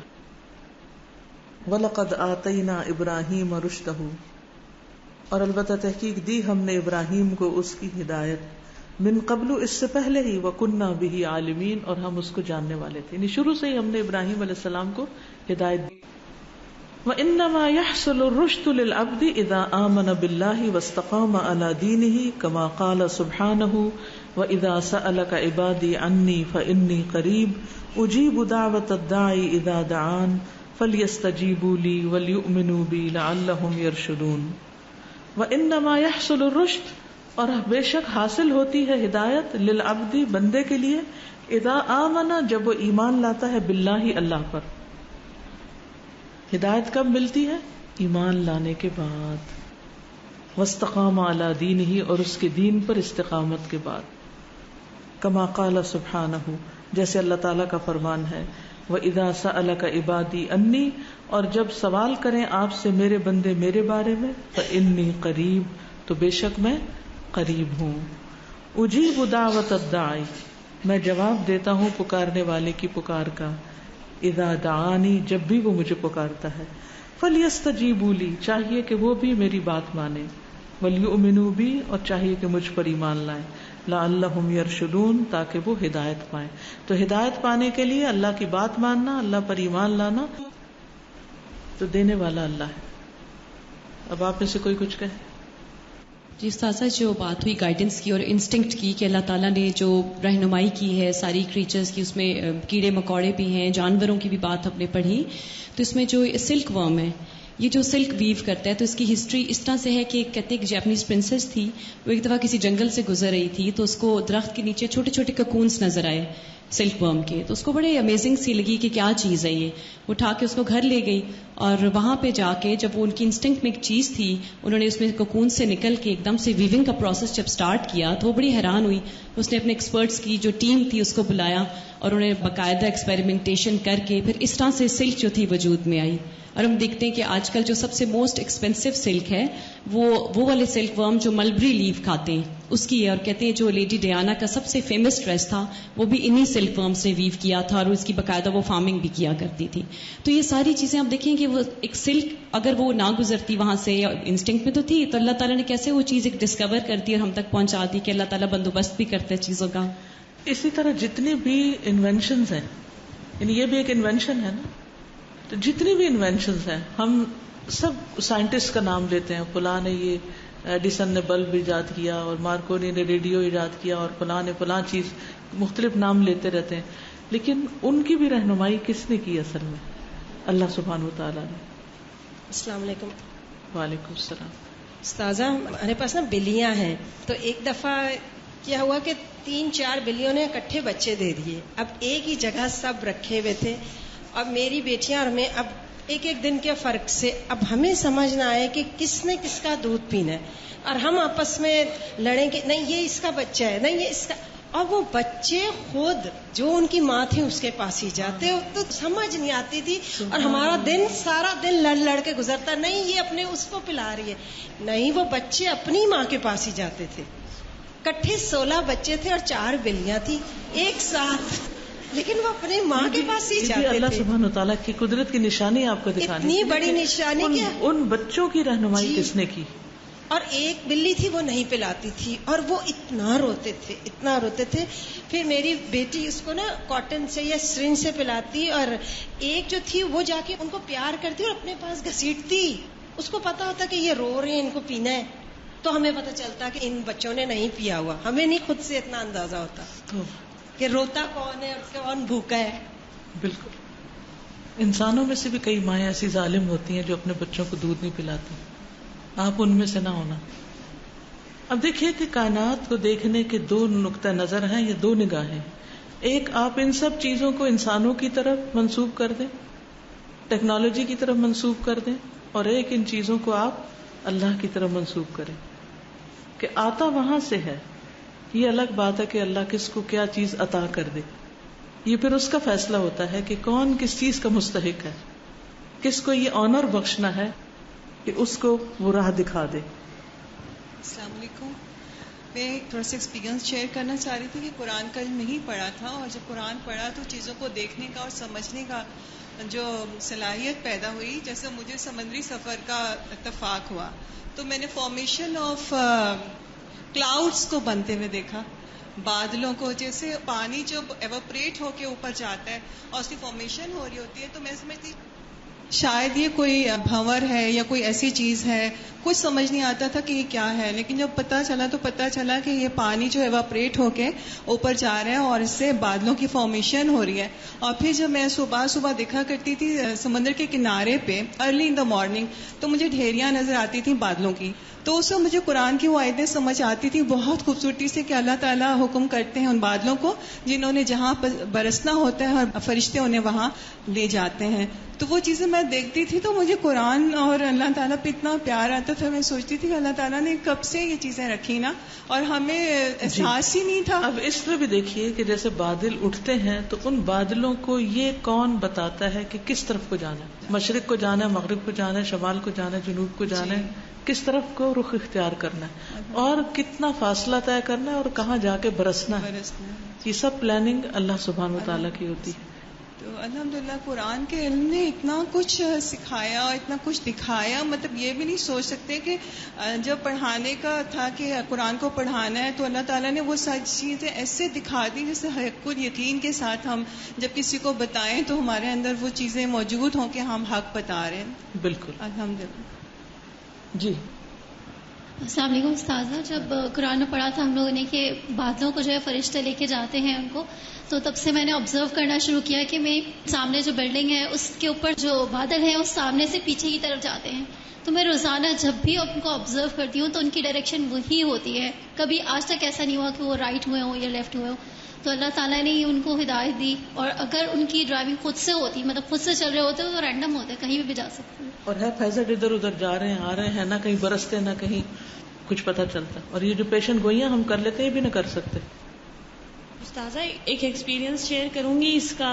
جو یہ آیت ہے نا کہ اللہ تعالیٰ جواب دیتے ہیں دعا کا، انسٹنٹ رپلائی ملا تھا اللہ سے مجھے. ایک میری بہت قریبی عزیز ہاسپٹلائز تھیں، کافی ان کی طبیعت کریٹیکل ہو گئی. اتفاق سے میں ہی تھی ان کے ساتھ اس ٹائم. تو ڈاکٹر نے کہا ان کو وینٹیلیٹر پہ ڈالنا پڑے گا. تو ڈیسیجن لینے کے لیے میں ہی تھی ان کے پاس. تو ٹھیک ہے، میں نے ان سے ساری ڈیٹیل لی. میں نے کہا آپ کر دیں بندوبست، اس ڈپارٹمنٹ میں شفٹ کر دیں جہاں پہ وینٹیلیٹر ہوگا. ڈیسیجن لے لیا، لیکن اللہ سے دعا کری کہ ان کو وینٹیلیٹر پہ ڈلنے سے بچا لیں. بڑے دل سے دعا نکلی. 2-3 لوگوں کو فون کیا، ڈاکٹرز جو اپنے فرینڈز تھیں، انہوں نے بتایا کہ اس کے وہ ہارمفل زیادہ ہوگا، لیکن ظاہر زندگی بچانے کے لیے ان کو ڈالنا پڑے گا وینٹیلیٹر پہ. 10 سے 15 منٹ بعد ان کی طبیعت اسٹیبل ہونا شروع ہوئی اور اللہ تعالیٰ نے ان کو وینٹیلیٹر سے بچایا.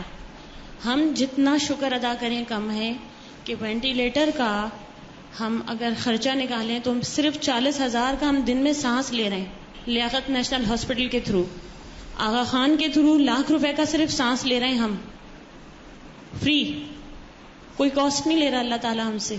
بالکل. اور یہاں آخری جو بات اس پیراگراف کی تھی کہ اگر ہم چاہتے ہیں کہ ہماری دعائیں قبول ہوں تو پھر ہمیں کیا کرنا چاہیے؟ اللہ کی بات ماننی چاہیے. السلام علیکم تازہ. وعلیکم السلام. میں یہاں پہ ایک چیز یہ شیئر کرنا چاہتی ہوں کہ جب سے ہم نے قرآن کو پڑھنا شروع کیا ہے تو ہمیں اپنے باڈی پارٹس کی اہمیت کو پتہ چلنا شروع ہوا. اس سے پہلے ہم نے کبھی اپنے باڈی پارٹس کو اس طریقے سے محسوس نہیں کیا تھا کہ یہ ہمارے اللہ کی نعمت ہے. تو ایک یہ چیز مجھے اسپیشلی یہ خاص کر مجھے احساس ہوتا ہے کہ اگر ہم دیکھتے ہیں کوئی چیز غلط یا ٹی وی، یا پہلے ہم ٹی وی ڈرامے سب کچھ دیکھا کرتے تھے، لیکن ابھی کچھ اس طریقے سے ہوتا ہے کہ اگر دیکھتے ہیں تو فوراً ہمارا توجہ ہٹتی ہے اور ہم چاہتے ہیں کہ یہ ہم غلط چیز نہ دیکھیں. تو یہ احساس قرآن پڑھنے کے بعد سے ہوا کہ ہمارے ہاتھ، ہماری آنکھ، ہمارے جو بھی ہمارے پورے باڈی پارٹس ہیں یہ ہمارے لیے کس قدر اہمیت کے حامل ہیں، اور یہ اللہ تعالیٰ کی کس قدر بڑی نعمت ہے کہ اللہ تعالیٰ نے اس کو اتنا متوازن رکھا ہے ہمارے لیے. اور ایک سوال کرنا چاہتی ہوں آپ سے کہ جیسے یہاں پہ اللہ تعالیٰ نے بتایا اور ہم نے پڑھا بھی کہ تہجد کے وقت میں اللہ تعالیٰ جو ہیں ہمیں پکارتے ہیں اپنے بندوں کو، تو اس میں میرے ساتھ کچھ ایسا ہوا کہ مجھے فیل جب سے یہ شروع ہوا کہ تہجد میں اللہ تعالیٰ جو ہیں وہ پہلے آسمان پر تشریف لاتے ہیں، تو ایک دن ایسا مجھ سے ہوا کہ تہجد جب مس ہوئی تو میرے منہ سے نکلا اللہ میاں ٹھہریے میں آ رہی ہوں، اس طرح کر کے میں جلدی سے اٹھی. تو مجھے صرف یہ فیل ہوا کہ کیا اللہ تعالیٰ سے ہم ایسا بول سکتے ہیں؟ تو میں اس لیے بس اللہ کی محبت میں، جیسے اس بندے نے کہا تھا نا کہ میں رب ہوں اور تو میرا بندہ ہے، تو شوق میں اگر ایسی بات نکل جائے تو ٹھیک ہے، لیکن عام روزمرہ زندگی میں بہت ادب اور احترام کی ضرورت ہے. کہیں ایسا نہ ہو بے خیالی میں کچھ ہم ایسا کہہ جائیں کہ جس سے ہمارے اعمال برباد ہوں.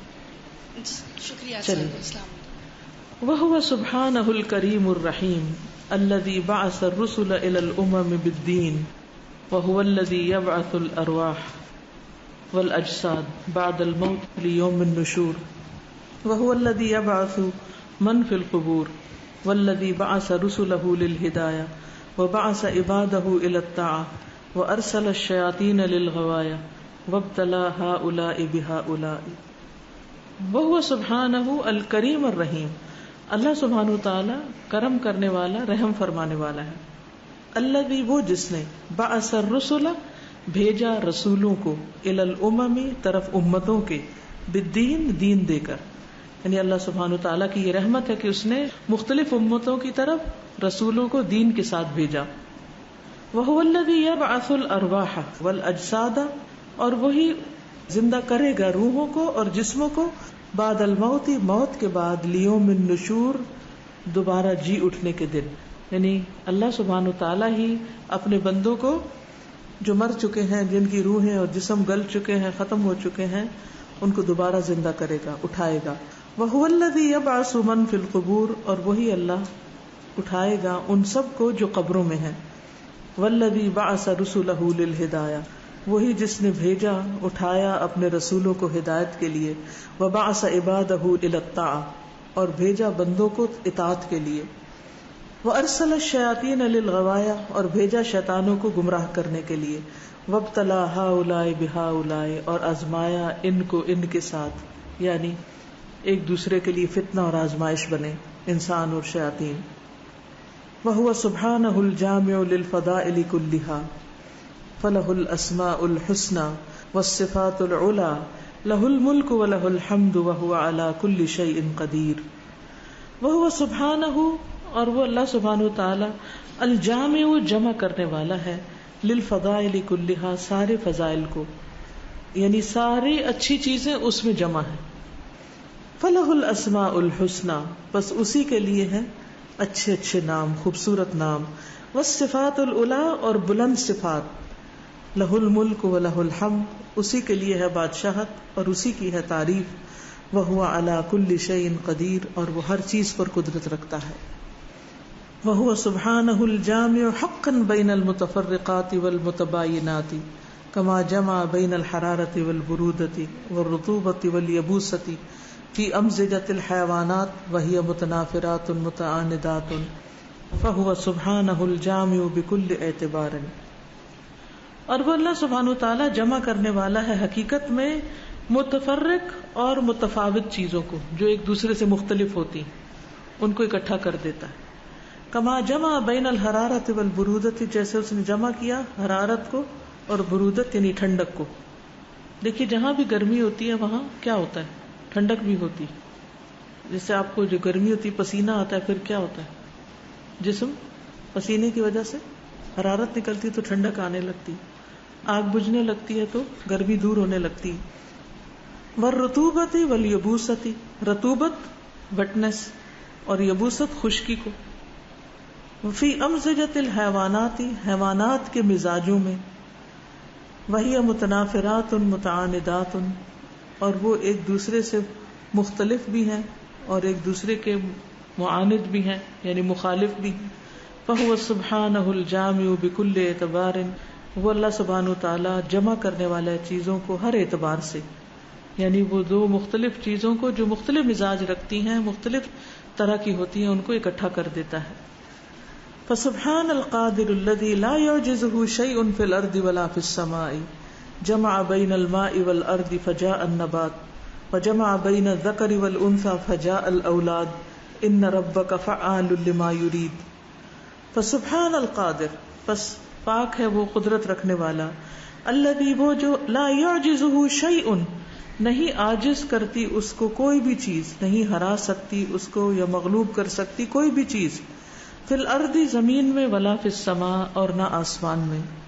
جمع بین الماء والارض، اس نے جمع کیا پانی اور زمین کو. فجاء النبات، تو اگے پودے، آ گئے پودے، یعنی خشک زمین پہ پانی پڑا تو اس میں سے پودے نکل آئے. وجمع بین الذکر والانثى، جمع کیا مرد اور عورت کو. فجاء الاولاد، تو آ گئی اولاد. ان ربک فعال لما یرید، بے شک رب تیرا کرنے والا ہے جو وہ چاہتا ہے، جس چیز کا وہ ارادہ کرتا ہے. ان ربک فعال لما یرید. اس سے انسان کے اندر سے مایوسی ختم ہوتی ہے.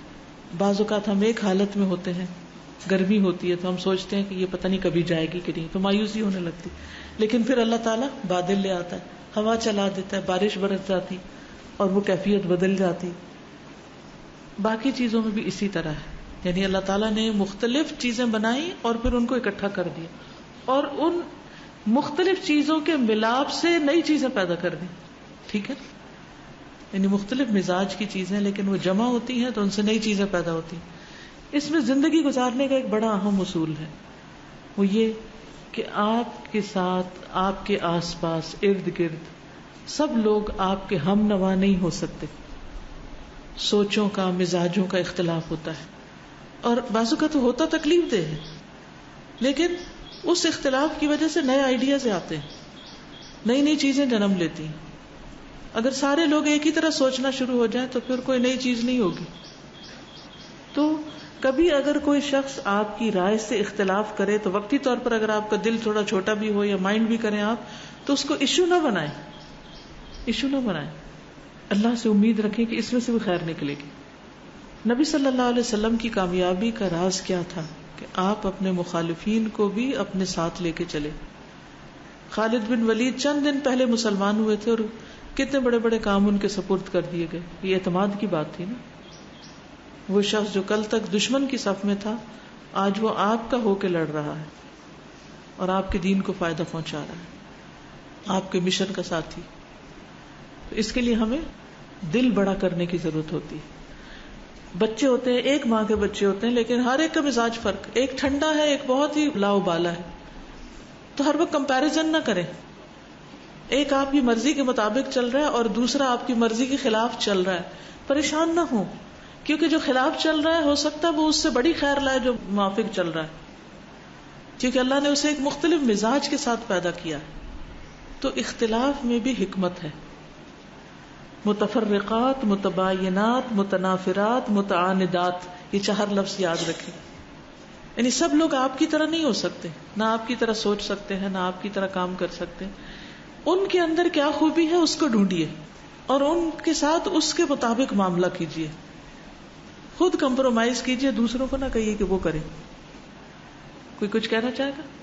پہلے میں بھی سوچتی تھی کہ اس میں اختلاف میں کیا وجہ ہے نا, دو انسان کیا ایک جیسے نہیں ہو سکتے ہیں, لیکن اب مجھے اس سوال کا جواب ملا کہ واقعی میں اختلاف کی وجہ ہی جو ہوتی ہے ایک نئی چیز کو پیدا کرتی ہے, اس لیے اختلاف بھی ضروری ہوتا ہے. اختلاف ضروری ہوتا ہے, اور اختلاف کا مطلب مخالفت نہ سمجھیے. مثلاً آپ ایک رائے دے رہے ہیں, جیسے گھر میں ہی ہوتا ہے نا کہ چلیں موسم اچھا ہے پکنک پہ چلیں. ایک کہتا ہے سی سائڈ پہ چلیں, دوسرا کہتا ہے کہ وہ کسی گارڈن میں چلیں. تو اب آپ اس پہ فرسٹریٹ نہ ہو, پریشان نہ ہو. اب جانا تو ایک ہی جگہ ہے, کسی نہ کسی کو تو جھکنا ہی پڑے گا نا, کسی کو تو اپنی رائے کو ودرا کرنا پڑے گا. اگر وہ خوشی سے کر لیتا ہے اور سارا راستہ موڈ نہیں آف کرتا, اور اگر اس پکنک میں کوئی گڑبڑ ہو جاتی ہے تو یہ نہیں کہتا کہ دیکھو میں نے کہا تھا نا یہ نہ کرو, اب مزہ چکھے. تو ہم اپنی بات سے جو ہمارے دل میں ایک دفعہ آ جاتی ہے نا, بس اس کو ایک مصیبت بنا لیتے ہیں, اپنے لیے بھی دوسرے کے لیے بھی. تو میاں بیوی کے تعلق میں, بچوں اور والدین کے تعلق میں, بہن بھائیوں کے تعلق میں, دوستوں کے تعلق میں, ٹیم ورک میں, ہر جگہ مختلف رائے رکھنے والے لوگ ہو سکتے ہیں. ان کے اختلاف کو برداشت کیجیے اور پھر بھی ان کو ساتھ لے کے چلیے, ان کو کاٹ کے مت پھینکیے. اور جن کی رائے نہ لی جائے یا جن کی مرضی کے مطابق کام نہ کیا جائے وہ بھی حوصلہ پیدا کریں. ان کا بھی دل بڑا ہونا چاہیے کہ دوسرے کی چیز کو ایکسپٹ کر لیں, اسی میں سکون ہے. ورنہ آپ خود بھی پریشان ہوتے ہیں اور اوروں کو بھی کرتے ہیں, حاصل کچھ بھی نہیں ہوتا. اور جب اختلاف سامنے بہت آئے تو کہیں اللہ نے یہ دنیا بنائی مختلف, اللہ نے مزاج ہی مختلف بنائے. یہ اختلاف تو لا یزالون مختلفین, یہ تو اختلاف ہوتا ہی رہے گا. شادی کے بعد بھی جیسے شوہر اور آپ کی عادتوں میں بہت بڑا فرق ہے, تو اب اس کو ایشو نہ بنا لیں, ایکسپٹ کریں. اس کو اللہ نے مرد بنایا ہے, مجھے عورت بنایا ہے. یہ میری سہیلیوں کی طرح سہیلی نہیں ہو سکتی, یہ ہو سکتا ہے کچھ اور. یہ مرد ہے, قوام ہے.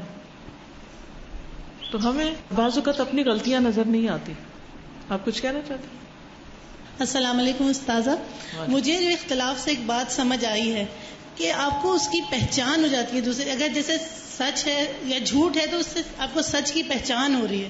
اسی طرح گرمی ہے تو سردی کی, مطلب اگر یہ اختلاف آپ کو اور زیادہ مطلب اس میں آپ کو قوی کرتا ہے.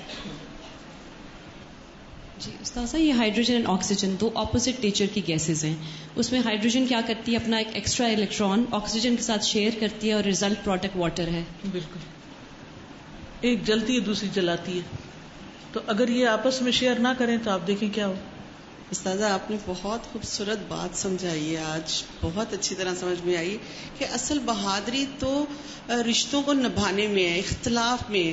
کہ یہ نہیں ہے کہ اب میاں بیوی ہیں, کہیں کا لڑکا کہیں کی لڑکی, اور پھر آپس میں جب اختلاف ہوتا ہے تو ریئیکشن ان میں آتا ہے اور پھر وہ رشتے توڑنے پہ آ جاتے ہیں.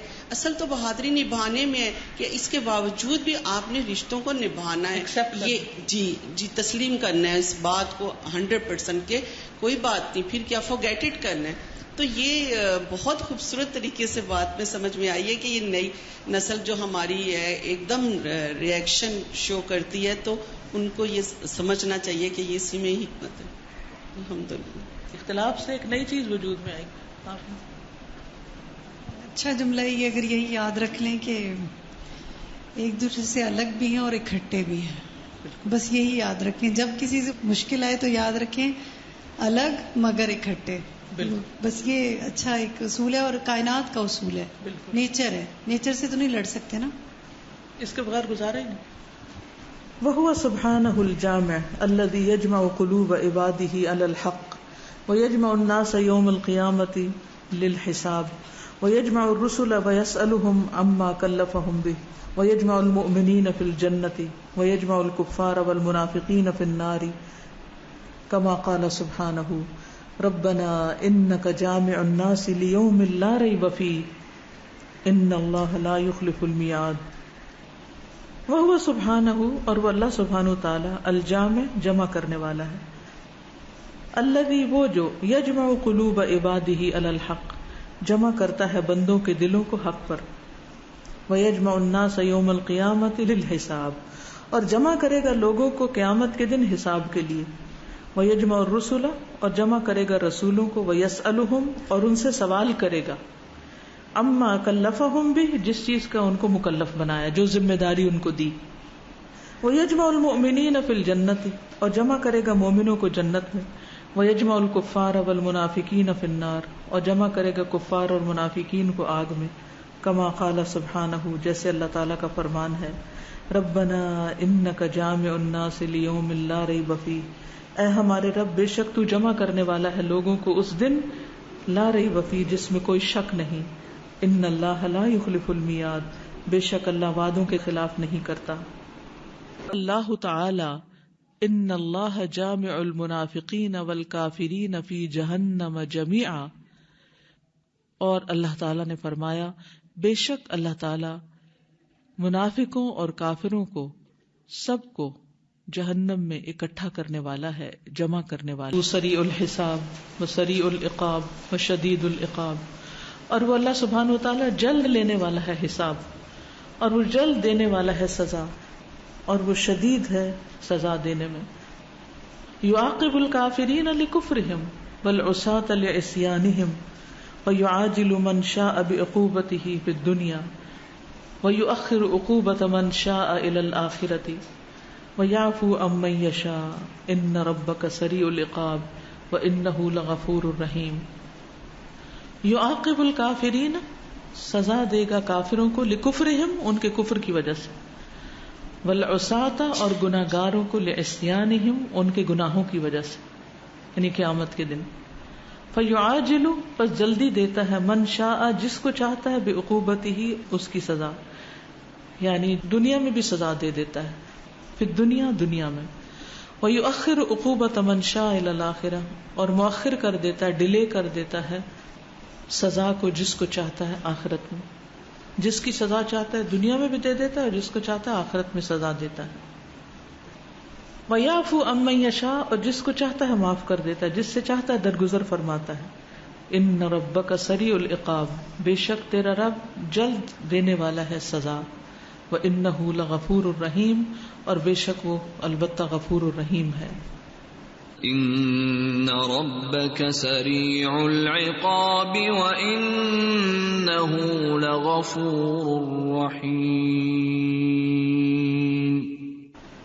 وعقاب اللہ تعالی للخلق ما يكون من جزاء على الفعل المذموم ففي الدنيا يعاقب الله من شاء بالصواعق المحرقة والزلازل المدمرة والرياح المهلكة والمياه المغرقة والفتن المهلكة وغير ذلك مما شاء الله أن يعاقب به.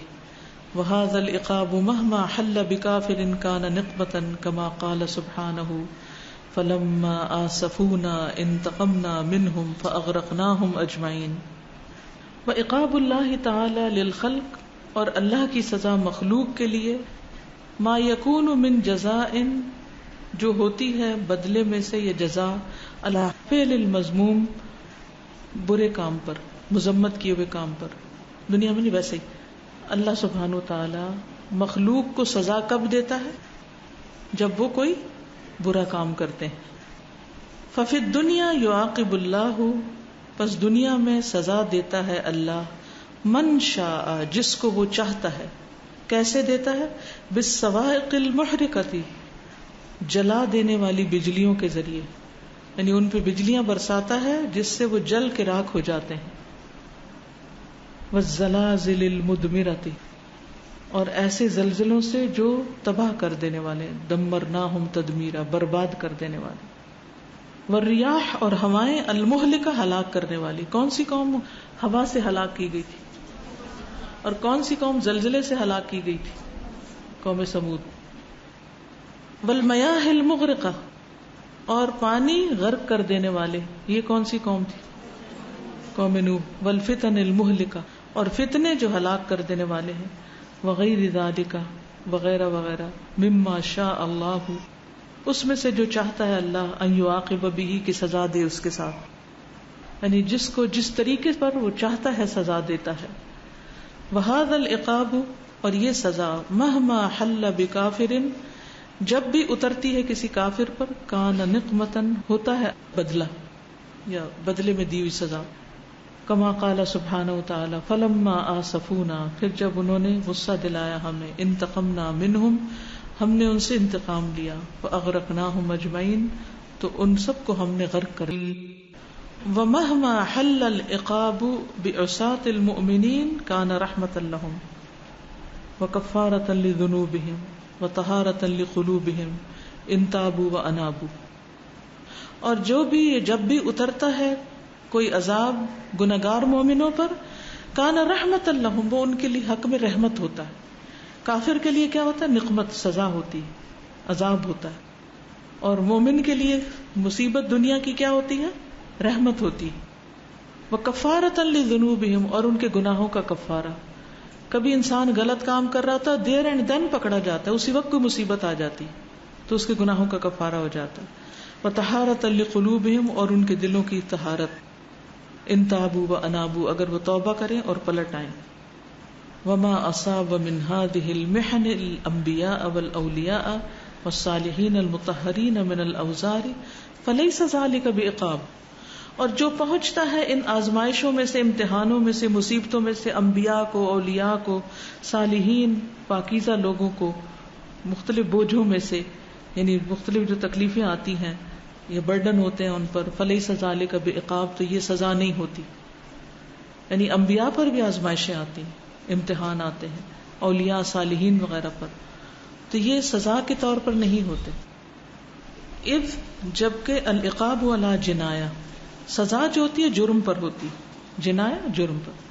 ومن حماہ اللہ من الکفر والفسوق والعصیان اور جس کو بچا لیا اللہ نے کفر اور فسق اور گناہ سے، وحبب الیہ الایمان اور محبوب کر دیا اس کی طرف ایمان کو، والاعمال الصالحہ اور نیک اعمال کو، فہو مہما امتحنہ بمحنۃ من الضراء والبأساء تو وہ جتنا بھی آزمائے اس کو کسی تکلیف اور مشکل میں، او اصابہ بما اصابہ من البلاء یا پہنچے اس کو جو پہنچے اس کو بلا میں سے، آزمائش میں سے، فذلک اکرام من اللہ تو یہ اللہ کی طرف سے اکرام ہے، یعنی اللہ کی طرف سے ایک آنر ہے جب وہ اپنے نیک بندوں کو امتحان میں ڈالتا ہے. جیسے ایوب علیہ السلام، یعنی ایوب علیہ السلام سے اللہ تعالیٰ نے ہر چیز لے لی تھی. کیا کیا؟ مال، اولاد، مویشی، صحت، جسم کی طاقت، دوست، احباب، رشتہ دار، اور جسمانی تکلیف میں مبتلا ہو گئے تھے. لیکن اس کے باوجود بھی وہ اللہ سے کوئی شکوہ نہیں کرتے تھے اور کئی سال تک بیمار رہے تھے. اور دعا بھی کیسے مانگی؟ براہ راست نہیں مانگی، بس اللہ کا رحم پکارا، انی مسنی الضر وانت ارحم الراحمین. اور کہتے ہیں وہ بھی اس وقت مانگی جب ساری بیماری اس حد تک بڑھ گئی تھی کہ زبان پر اثر ہو گیا تھا، تو وہ بولنے کے قابل نہیں رہے تھے، بولنا مشکل ہو گیا تھا. تو انہوں نے پھر یہ اس طرح پکارا. اس کا یہ مطلب نہیں کہ مصیبت میں اللہ کو پکارنا نہیں چاہیے، پکارنا چاہیے. وہ کثرت سے اللہ کی عبادت کرتے تھے، اللہ کی رحمت کے طلبگار تھے، کسی چیز پر بھی ناراض نہیں تھے. تو اس سے ان کا درجہ اور مقام کتنا بڑھا کہ قرآن مجید میں ان کا ذکر صرف ان کے صبر کے حوالے سے آتا ہے. باقی پیغمبروں کا ذکر کس طرح آتا ہے؟ ان کے دعویٰ کے کام کے حوالے سے، ان کی قوموں کے اعتبار سے، ان کی قوموں کو جو سزا ملی اس کے اعتبار سے. ان کا ذکر ان کی قوم کے اعتبار سے کچھ بھی نہیں ملتا. کس کو دعویٰ کیا، کتنے لوگ مسلمان ہوئے، کیا ہوا کیا نہیں ہوا، ہر جگہ ان کے صبر کا تذکرہ ہے. اللہ نے ان کا نام بلند کیا اور ان کو مثال بنا دیا صبر کی. کتنی بڑی بات ہے. ہم میں سے کتنے لوگ ہیں جو صبر کرنے والے ہوں، اور کوئی کہے کہ فلاں تو بڑا ہی صابر و شاکر ہے، چھوٹی چھوٹی باتوں پہ گھبرا اٹھتے ہیں، آپے سے باہر ہو جاتے ہیں، غیظ و غضب کا شکار ہو جاتے ہیں، لوگوں سے ناراض ہو جاتے ہیں، کاٹ کے رکھ دیتے ہیں. تو مصیبت آتی ہے، امتحان آتا ہے، انسان صبر کرتا ہے، آخر اللہ تعالیٰ دن بدل بھی دیتا ہے.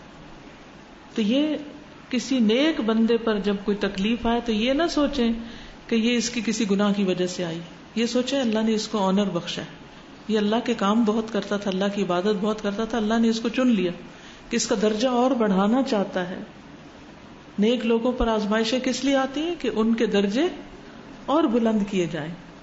یزیدہ بہ تطہرا وتنویرا، زیادہ کرتا ہے اس کے ذریعے، اس آزمائش اور مصیبت کے ذریعے پاکیزگی اور روشنی، تطہر پاک کرنا، تنویر روشن کرنا، وَيُقَرِّبُهُ مِنْهُ اور قرب عطا کرتا ہے اس کو اپنے پاس، وَيَرْفَعُ بِهِ دَرَجَاتُهُ اور اس کے درجات بلند کرتا ہے۔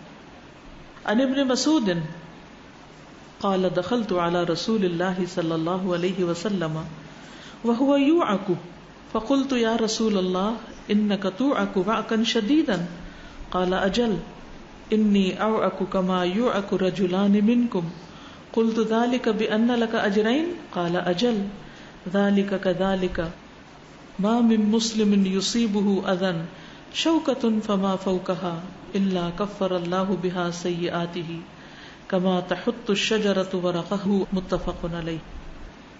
ان ابن مسعود، ابن مسعود سے روایت ہے، قال کہتے ہیں دخلت علی رسول اللہ، عبداللہ بن مسعود داخل ہوتے ہیں، کہتے ہیں میں داخل ہوا رسول اللہ صلی اللہ علیہ وسلم پر، وہو یوعک اور وہ بخار میں مبتلا تھے، یوعک بخار میں مبتلا تھے، فقلت تو میں نے کہا یا رسول اللہ، اے اللہ کے رسول، انک توعک وعکا شدیدا، بے شک آپ تو شدید بخار میں مبتلا ہیں، آپ کو تو بہت زیادہ بخار ہے۔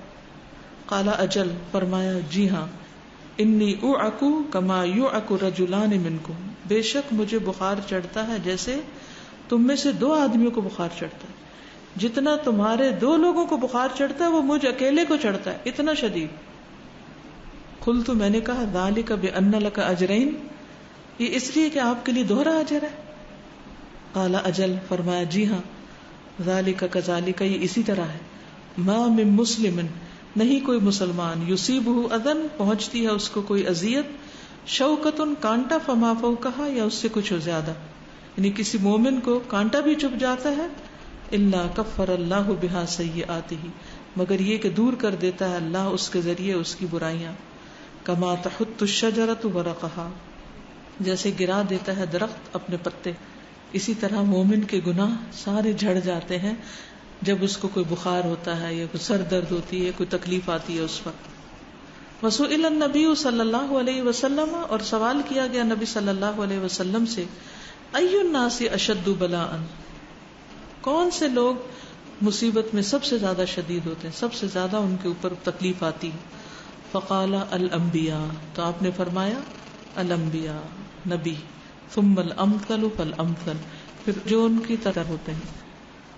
فیبتلی الرجل، پس مبتلا کیا جاتا ہے انسان، علی حسب دینہ، اس کے دین کے مطابق، فإن کان دینہ صلبا، پھر اگر اس کا دین مضبوط ہوتا ہے، اشتد بلاؤہ، تو اس کی بلا اور زیادہ شدید ہوتی ہے، وإن کان فی دینہ رقۃ، اور اگر اس کے دین میں کوئی کمزوری ہوتی، ابتلی علی حسب دینہ، تو وہ آزمایا جاتا ہے اپنے دین کے مطابق۔